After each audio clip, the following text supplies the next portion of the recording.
EVM का बहिष्कार कोई आम जनता पर मैं कौन कर दे। ईवीएम का बहिष्कार मैं करेंगे जो सत्ता में बैठे हैं, जो विपक्ष में बैठे हैं, इनकी सारे इस्तीफा देकर सड़क पर आकर लड़ाई लड़नी पड़ेगी। और सबसे बड़ी बात, चुनाव आयोग का ताला मार दो।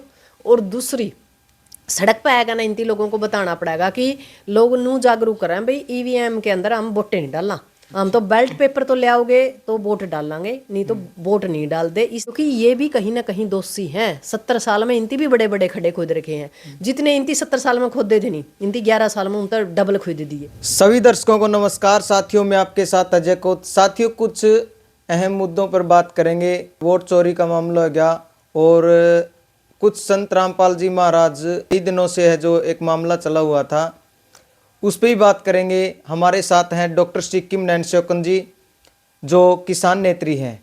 इनसे बातचीत करेंगे। नमस्कार जी। नमस्कार आपके और आपके दर्शकों को नमस्कार। तो सबसे पहले तो हरियाणा में चला हुआ है मामला ये कि वोट चोरी का मामला है, इसमें आप क्या मानते हो? बिल्कुल होते हैं, वोट चोरी होती है, इसमें तो कोई दो राय नहीं। पर वोट चोरी के साथ साथ मुद्दों की भी चोरी हो रही है, क्योंकि कांग्रेस नु चाहे कि करना तो कुछ नहीं पड़ा है और सरकार में आ जाए। वो टाइम जा लिया जब लोग तंग होकर ना सरकार में आया करते और कांग्रेस ने वोट दिया कर दे। अब दिक्कत क्या है, अब मुद्दों की लड़ाई होगी, धरातल पर रणनीति बनानी पड़ेगी। राजनीति को मारने के लिए रणनीति बनानी पड़ेगी, रणनीति है ही नहीं। दूसरा क्या है, कांग्रेस और एंटी कांग्रेस, कांग्रेस के अंदर ही है। फिर विपक्ष हो गया, तो विपक्ष की सही भूमिका कांग्रेस नहीं निभा पा रही, मुद्दों को पकड़ नहीं पा रही, रणनीति नहीं बना रही। इस वजह से और कि में आपने पता है ईवीएम में तो दिक्कत है। और ईवीएम का बहिष्कार कोई आम जनता पर मैं कौन कर दे। ईवीएम का बहिष्कार मैं करेंगे जो सत्ता में बैठे हैं, जो विपक्ष में बैठे हैं, इनकी सारे इस्तीफा देकर सड़क पर आकर लड़ाई लड़नी पड़ेगी। वह लड़ाई लड़ने तैयार नहीं, आम जनता तो तैयार बैठी है लड़ने। पर यहाँ हमें जब है, क्योंकि इनती भी तो इस सीधे बाहर लिखना मुश्किल हो रहा नहीं, इस सीधे बाहर लिखड़ कर लोगों को जागरूक करना पड़ेगा। और सबसे बड़ी बात, चुनाव आयोग का ताला मार दो। और दूसरी, सड़क पर आएगा ना, इनती लोगों को बताना पड़ेगा कि लोग नू जागरूक करें भाई ईवीएम के अंदर हम वोटें नहीं डालना, हम तो बैलेट पेपर तो ले आओगे तो वोट डालेंगे, नहीं तो वोट नहीं डाल दे। इस देश के अंदर घोषित इमरजेंसी लागू कर दो, आपे काबू में आएगी है सरकार, तो कोई बड़ी बात को नहीं। पर ये करना ही नहीं चाहते, क्योंकि ये भी कहीं ना कहीं दोषी हैं। 70 साल में इनती भी बड़े बड़े खड्डे खोद रखे हैं, जितने इनती 70 साल में खोदे थे नहीं, इनती 11 साल में उन तो डबल खोद दिए। तो ये कहीं ना कहीं फंस रहे हैं। इसी वजह से ये सिर्फ कुकाम है, ये तो नू कमा जी जैन है, जो भी जी जैन के बाहर बैठे हैं, फालतू बैठे हैं, वो भी किसी के परिवार के सदस्य हैं। ये तो नू चाहवा कि भाई हाँ मुँह तो ड्रामा करे जावा और काम आम करानी, धरातल पे आकर लड़ेंगे, आम जनता की समस्या उन्हें समझेंगे, संगठन बनावेंगे, जब जाएगा इस समस्या का समाधान होकर। बेल्ट पेपर बहुत जरूरी है इस देश के अंदर। जो बड़े बड़े आपने देखा भाई यूएसए वगैरह हैं, अपने जितने भी आसपास के जितने भी लोग, जितने भी राष्ट्र हैं, सारे बेल्ट पेपर से कराएं। क्यों? क्योंकि ताकि मतलब पारदर्शिता रहे। पर ये लोग हैं ईवीएम थोप रखी है। ईवीएम में तो एक बात बताओ, रिमोट तो बाहर तक कर लो कि में एक समझ में नहीं आती, परसेंटेज तो घट जे है और सीट बढ़ जे है। तो आप क्या मानो, ईवीएम बंद होनी चाहिए या बिल्कुल नहीं? ईवीएम बंद होनी चाहिए और बैलेट पेपर से इलेक्शन होना चाहिए। इनती गांव का कोई मेंबर भी को नहीं बनावा, सरपंच तो दूर की बात है। पर यू काम विपक्ष का है, विपक्ष ने मुद्दा लियाना पड़ेगा, सड़क पर लड़ना पड़ेगा। जब तक ये एसी रूम में तय और दिल्ली चंडीगढ़ तक नहीं लिखड़ेंगे, जब तक इस समस्या का समाधान नहीं हो सकता। इसके अंदर बहुत कुछ सच्चाई है, ज़्यादा नहीं तो थोड़ी बहुत तो सच्चाई है। हम नू नहीं कहते भी नहीं वोट चोरी होंगे, बिल्कुल वोट चोरी हुए हैं। किसी की कैट दे हैं, जो से मर रहे हैं उनकी बनाए दे हैं। नू नहीं बेरा एक बार मॉडल, दूसरा विदेश की है, वह 20-22 बार तो एडा वोटिंग हो रही है। तो एक के घर मजड़ा मतलब 500 700 आदमी ने मतलब एक के एड्रेस पर करने लग रहे हैं। गपला बहुत कुछ है। जो चुनाव आयोग है वो बीजेपी के साथ मिलकर इस देश की ने मतलब गुलाम करने लग रहे हैं, यह बात सही है। पर जो विपक्ष है नहीं वो कमजोर है, वो लड़ नहीं पा रहा मुद्दों के ऊपर जो लड़ना चाहिए उस तरीका तो तैयारी को नहीं है। कि राहुल है बेचारा, 2-4 इसके गले में बुजुर्ग से वह फिरे जावा चक्कर काटते। जितने भी एमपी है मान लो जो आज इस टाइम सत्ता के अंदर है, उन सारे एमपी ने एकदम पूरे देश के अंदर एक शोर शराबा बनाना पड़ेगा, एक माहौल बनाना पड़ेगा भी बेल्ट पेपर लागू हो, ईवीएम का बहिष्कार करा, हम इस्तीफा देवा, इस्तीफा दे दो विपक्ष, खड़े चल लेंगे। ये ना कोई एमएलए रहेगा विपक्ष का, ना कोई एमपी रहेगा। देखो फिर ये कितने दिन कानून बनावा, गामा में इनती घुसण ना दो। जो सरकार के नुमाइंदे है हो जाएगा इलाज इस सरकार को, वो लंबी चौड़ी बात को नहीं। पर धरातल पर लड़ना पड़ेगा, मरना और मारना पड़ेगा। जब तक करो और मरो की लड़ाई नहीं होती, नहीं जब तक इस समस्या का समाधान को नहीं है।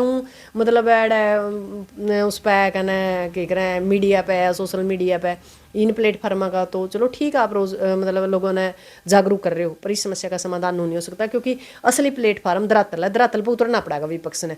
चाहे इसमें सारी पार्टियां आपस में कितने मनभेद हो, जितने भी विपक्ष के एमएलए हैं एमपी उनकी सारे ने अपना इस्तीफा देकर ना और इसके ऊपर लड़ाई लड़नी पड़ेगी कि वोट चोरी हो रही है और हमने बैल्ट पेपर तय इलेक्शन कराना है।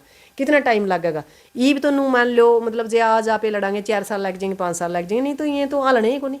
ये तो सारा देश ने असल में तो बेचे दिया, बचा ही कुछ नहीं। आगे तो सांस भी मतलब बहरा होगा जब भी टैक्स लगेगा, भीतर जाओगा जब भी टैक्स लगेगा। इसी हालात बनाए दिए इस देश के। देखो सिक्किम जी, जैसे बिहार में जो बीजेपी बनी है और कांग्रेस अभी भी ये बोल रही है कि वोट चोरी हुई है, वोट चोरी हुई है, ये बोल रही है। फिर है कि 5% सीट बची है, वोट चोरी हुई है, इसमें कोई दो राय नहीं। पर उस बात ने मुद्दा बना पाए नहीं, बनाए नहीं पा रहे। बता दो जो बिहार के बाद चुरके भी हों तो विपक्ष चुरके नहीं रहा। पहला तो करे था वो बेचारा राहुल, वोट चोरी उधर पाछा तो जमा ही चुप से बेचारा बेरे नहीं के कौन सा कानून मरोड़ा है ये। तो लड़ाई लड़नी पड़ेगी, धरातल पाओ और इस्तीफा दो। नो थोड़ा काम चला गया, एक थोड़ी सी सुनिया था कि इस्तीफा देवेंगे, बिरयानी भी देवेंगे कि नहीं देवेंगे। पहले देश उड्डा साहब का दुआ लो, हमारा 37 ले बैठे हैं कि मैं काम का नहीं हो, क्योंकि अपना मेरा वाड्रा की मजबूरी है, उड्डा जरूरी है, जिसका नुकसान लगातार हरियाणा को होने लग रहा है। ये पाछा तो उड्डा बेच गया जमीन, ये भी ये दूसरे यार ये बेचे हैं ना, हमारा तो नस्ल बची ना फसल बची। बाड़ा का जमीन बेच के ना विदेशों में जाऊँ तो लदकान लग रहे हैं, रोज क्या कह रहे हैं अपनी सीमा पर जवान लदकान लग रहे हैं। ना हमारा दूरा फसल बची, ना हमारा दूरा नस्ल बची, ना रोटी बची ना बेटी बची। आज हालात ये हैं कि घोषित इमरजेंसी से गुजर रहा देश, पर कोई बोल नहीं रहे। और जो बोल रहे हैं उनती ठट्ठ है ना अपना मेरा सोनू वांग चुक है, 58 दिन हो गया आज भीतर छुड़ रखा है जेल में। तो ऐड तो बोलने का भी अधिकार नहीं रहा इस देश के अंदर। जो सब बोल रहा है उसी ने भी ठेका गिर दिए कुछ न कुछ लेके। तो इसका तो एक के इलाज है कि जो जागरूक संस्थाएं हैं, जो जागरूक किसान संगठन है, मजदूर संगठन है, महिला संगठन है, उनके साथ एक साझी प्रेस कॉन्फ्रेंस करके ना, और जो विपक्ष है उनकी धरातल पे आकर लड़ाई लड़नी पड़ेगी। जो कर किसानों ने लड़ी थी, तिरंगा के नीचे सारे झंडे ले लिए थे किसानी और मजदूरों के, और लड़े। 3 काले कानून वापिस हुए और आज का दिन था जब इसने ताना साने ने कहा था, बोला भाई मेरे तो बहुत बड़ी गलती होगी। तो कोई बड़ी बात नहीं है, पर लड़ना पड़ेगा। जो रामपाल जियों के भगत हैं और कुछ गांव के खरक गांव के जो व्यक्ति थे वह आपस में उनका मतलब लड़ाई झगड़ा भी हो गया था, उसके बारे में आप क्या कहोगे? ये तो ये कमाए कि भाई वह तो बजरंग दल वाले थे, पर जे वह बजरंग दल वाले थे तो ये रोडवेज की उसमें बसा में चढ़ के ना परशुराम जयंती पे जो मुख्यमंत्री है उड़ जा रहे थे रोहतक। तो हमारा तो समझ में नहीं आ रही। एक तरफ तो ये कमा बजरंग दल वाले हमारे दुश्मन है, जो मान ले हमने देख कर राजी नहीं है, हमारा नुकसान करना चाहते हैं, या भी मान लो या जो लड़ाई है उनकी वजह से हुई। एक तरफ ये नायब सैनी की रैली में जावे तो हमारा समझते बैरा जी के है। और मैंने इसे मामला में किसी एक पत्रकार ने, जैसे आप बातचीत कर रहे किसी मुद्दे पर, मेरे तो पूछ लिया भाई क्या आप भगवान मानते हो? मैंने कहा भगवान तो नहीं, भगवान जैसा मान सकते हैं। और मैंने कई बार उनका कई चैनलों से धन्यवाद भी कराया, भाई बहुत अच्छा काम कर रहे हैं, सरकार का काम था इनती कर दिया, तो इनका बहुत बहुत धन्यवाद। और खापा ने भी इनको मतलब सम्मानित कराया। पर बेरा नहीं, वो मेरे ना भगवान मानने का चक्कर में बस इनू समझ लो जमानू सिंगे धरती माटी काट रखी है इनकी। कुछ आप पे भी सवाल उठाए थे? बेरा नहीं, हाँ मेरे तो कमाने बोला या तो नकली किसान नहीं तरी है भाई, मैं तो कड़ी नहीं करनी, मैं तो असली हूँ भाई। मेरा काम है, काम करे यार, अपना समाज के प्रति वफादार है हम। मैं गलत हूँगी मैं भुगत लूँगी, क्योंकि प्रकृति है, तो जो जिसा कराएगा उसने भुगतना पड़ेगा। यदि फिर कमा हाँ निबलिया को जेल में क्यों है, निबलिया वो तो लीला कर रहे हैं। ऐसी कौन सी लीला भाई जेल के भीतर कौन जाकर राजी है? ऐसी कौन सी लीला है कि जिसके अंदर जेल में जाना पड़ा? चलो एक पेशी तोड़ दी थी, क्या जरूरत थी 17 दिन तक रोड़ा करवाना, ब्लैक कमांडो रखने, उड़े 5 हत्याएं भी हुई, एक बच्चा की भी जान गई।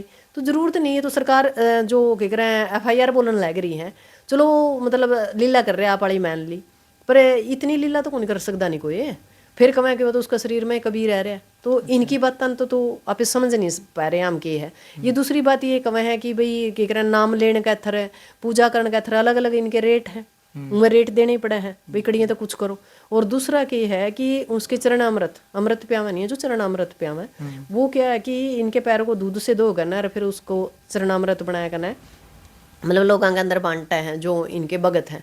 तो भाई हम नहीं मान सकते, क्योंकि देखो हम साइंस को मानने वाले लोग हैं, एग्रीकल्चर पे काम करने वाले हैं। एक आधा ने मेरे तो कहा नुबला के भाई मूर्ति पूजा तो ये मुसलमान कराया करें ना, तो खेड़ा के अंदर कोई मूर्ति होती, और जहाँ हम पितर दोखते ना वहाँ कोई मूर्ति होती।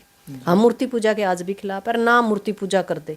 हमारी तो एक आस्था है बस, क्योंकि हमारे लिए हमारे माँ बाप सबसे बड़े भगवान है, उसके बाद हमारी ज़मीन हमारे माँ बाप है, हमारा खेड़ा है, हमारी खेत है, हमारी खाप है, हमारी संस्कृति है। हम ज़्यादा से बाबा बुब्बा रासर मुसरम चेले चाले चेलियाँ का चक्कर हमारा कमे है। हम बाबाड़ी चेली में हमारा कोई विश्वास नहीं। तो बब्बाली चेल्ली बब्बाली चेल्ले इन्हें थी मुबारक हो। हम तो इंकलाब जिंदाबाद वाले लोग हाँ, जड़ा बम बरसें जड़ा गोली बरसें उड़ा छाती डा के खड़े होने वाले लोग हाँ, और फिर समाज की सेवा करते होने कोर्ट मत कड़ी लाएगा जाने वाले लोग हाँ। तो हम बब्बाली चेल्ली को नहीं, हम थोड़े से दूसरा दिमाग के हैं। हमारी प्रेरणा हम लक्ष्मीबाई से लेते हैं। हम अपनी जो है ज्योतिबाई फुल्ले से हम अपनी मतलब जिन्होंने हमें शिक्षा का जो ज्ञान देने के लिए कितना संघर्ष कराया, हमारे कहते तो वह देवी है। हम किसी देवी देवता ने नहीं मानते, हम प्रकृति को मानते हैं। हाँ, एक सुप्रीम सोल है जो इस दुनिया को चला रही है। जितने भी ये बड़े बड़े मंदिर हैं, अखाड़े हैं, ये बाबे हैं, ये जो भी है, मैं एक सिर्फ इनकी बात नहीं कर रही, ये सिर्फ धर्म के ठेकेदार हैं और ये ठेका ले रहे हैं, रुपया कमावें। ठीक है, इनकी किसाना पर लगा दिया, इनका फिर धन्यवाद मैं दोबारा कहती हूँ। भगवान नहीं है, भगवान जैसे हो सकते हैं दूसरे। देखिए वो तो जीता जागता इंसान, उसको ही भगवान मान हाँ, रहे हैं। ये कह रहे हैं एक दूसरा फिर ये कि कमाए कभी जन्म मरण में नहीं आंदा भाई, इसका तो जन्म हो रहा है, जन्म तो हो रहा है। जब फिर जन्म हो गया तो फिर भगवान तो जन्म मरण मानता है को नहीं है, तो मैं भी मानती हूँ। मारा राम छोटू राम, मारा राम छोटू राम, मैं दोबारा से कहती हूँ, मारा राम छोटू राम है, मारा राम बाबा साहब अम्बेडकर है, हमारा राम चौधरी चरण सिंह था। हमारे राम वह हैं जिनती मारते जीण का अधिकार दिया, जिनती मारते संविधान दिया। ज्योतिबाई फुल्ले है हमारा भगवान, क्योंकि उन्होंने हमें शिक्षा दी, राज में एक आज़ादी की ज़िंदगी जी सका, जिसका अपना के अधिकार है, हम के कर सका और किस तरह हमारी ज़िंदगी बढ़िया उसका। क्योंकि अगला लोग किसी ने कौन देखा जब आड़े ज़िंदगी नरक जैसी हो जाएगी। तो इन लोगों का क्या माइंड है मुझे नहीं पता। ये उन्हें लोग हैं जो मतलब मीडिया पे तो हमें तो बेबे बेबे कम है, और मैसेंजर में जाकर गाड़ा बका है, मेरे क्या फर्क पड़ा है। क्योंकि हमने 6 साल में इतना कुछ सहन कर लिया, हम पक गए इन चीज़ों से, कोई फर्क नहीं पड़ता, भोग लेंगे। हम तो एक बात कहूँ भाई, हमारी जो ट्रैक है नहीं वह सीधी है, हम धर्म के खिलाफ नहीं है, पर यदि धर्म मैं पाखंड करे उसके खिलाफ है, धर्म के खिलाफ नहीं है, पाखंड के खिलाफ है। जो पाखंड करके आम लोगों ने बकान लग रहे। सर छोटू राम ने एक बात कहा था, मंडी फंडी था बचो, मंडी फंडी यानी मंडी था पे कोई चीज़ खरीद कर फंडी का चढ़ाए दिया, नुकसान किसका हो? सुबह तो सांझ तक तो ध्यान दिहाड़े आपा ना भरे, अरे आपे वो मंडी वाला का भी फायदा हो, अगर फंडी वाला का भी राम फिर चक्कर काट दे। बताओ जे उसे पीछे ना हमारे बच्चों पर लावेंगे तो कोई रोजगार पर लावेंगे, घर में किसी जगह लावेंगे तो हमारा काम आएंगे, फंडी के चढ़े के काम आएंगे। मैं तो नहीं कहूँ जितने भी बड़े हैं, जितने भी मंदिर हैं, मठ हैं, ईसाई या गुरुद्वारा, जो भी चीज़ें हैं, क्योंकि गुरुद्वारा तो एक ऐसा है कि आपने पता है कि लगातार समाज और इंसानियत के ऊपर काम करे। ये तो एक धर्म ऐसा है जिसकी आप इन्हों नहीं कह सकते भाई यहाँ पैसा वेस्ट जाओ, बाकी तो सारे पाखंड है। और एक ही बात करो, इन लोगों तक फूल देना शुरू कर दो जितने भी मंदिर हैं भाई, क्योंकि भावना तो हम फूल से दे सकते हैं, इस तक किसाना का तो रोजगार बढ़ेगा और फूल से परमात्मा को हम अपनी भावना दे पाएंगे। दूसरी बात ये है कि जिसने सृष्टि रच दी नहीं उस वो हमारे 1500 रुपया का भूखा को नहीं। तो हमने यह चीज़ सोचनी पड़ेगी, जो हम कर्म करांगे कर्म से ही हमारा भविष्य बनता है। यह चीज़ लिख लो, कर्म के बिना कुछ नहीं है। हाँ, यह बात है कि भी ज़्यादा नुकसान होना है, थोड़ा हो जाए, भी ज़्यादा चोट लगनी है, कम हो जाए, क्योंकि यदि हम अच्छे कर्म करते हैं तो उसका मतलब अपन फायदा और नुकसान दोनों चीज़ मिलेंगे। ये कर्म तो करा हम सारा दिन माड़े और सोचा हमने कोई भगवान कह दे तो भगवान नहीं कह सकता।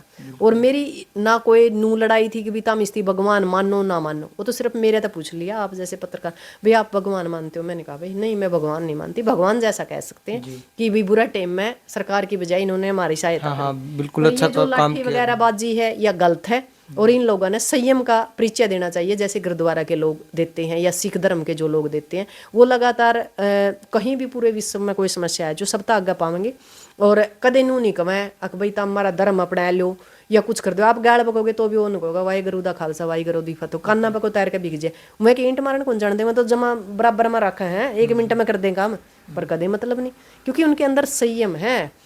हम किस गुरु के चले हैं, हम किस परिवार के बच्चे हैं, हमारे माता पिता किसे हैं, हमारा करैक्टर और हमारी उठ बैठता बेरा पड़ जाए हम किस परिवार के वो है, क्योंकि हमारे संस्कार बता देते हैं हम किस परिवार के बच्चे हैं, और हमारा गुरु किसा होगा वो भी बता दे।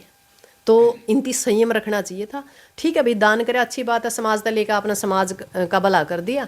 जब परमात्मा इनको देवेगा, देखो किसान किसी का नहीं दिया रखता, इनती भी जरूर देवेगा, पर इनका क्या है कि ये चाहे कि हमारे और भगत बन जाए, जो तरीका मैंने इनका देखा, और बन भी जाओ कोई नुकसान नहीं। नुकसान तो उड़ा है नहीं, कदे तड़के कान पकड़ ले सरकार भी रामपल का, और वोट जय दुआ आवे या बीजेपी मार है उन्हें को नहीं जीण दे रही, फिर या हमने और नहीं जीण देवेगी। जे मान ले फसल हो जावेगी, मान ले आज हमारी जमीन खाली होगी, भाई बढ़िया इनका धन्यवाद पानी तैर दिया, तड़का वह फसल हो जाएगी, उसने कोई खरीदा नहीं का तो फिर क्या करेंगे, हम तो जड़े थे उड़े के उड़े फिर रह गए।